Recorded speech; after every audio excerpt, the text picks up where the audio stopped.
இந்நாள் இனிய நாளாக அமைய ராமானுஜர் திருவடியை பற்றி பரந்தாமனை அறிவோம். தினம் ஒரு நாராயணீயம்.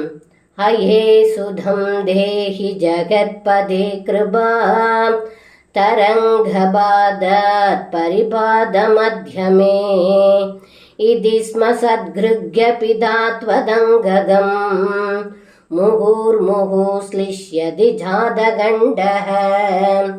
இந்த பாடலுக்கு அர்த்தம்: ஏ குருவாயூரப்பா, நந்தகோபர் தன் மனைவியான யசோதையிடம் பகவானுடைய கருணையால் எனது பிள்ளை காப்பாற்றப்பட்டான், குழந்தையை என்னிடம் கொடு என்றார். தங்களை வாங்கி எடுத்து மடியில் வைத்துக்கொண்டு தங்கள் திருமேனியை தழுவி தழுவி கொடுத்தார் என்று இந்த பாடலில் பட்டத்ரி சொல்கின்றார். சர்வம் கிருஷ்ணார்ப்பணம். ஸ்ரீ குருவாயூரப்பன் திருவடிகளே சரணம்.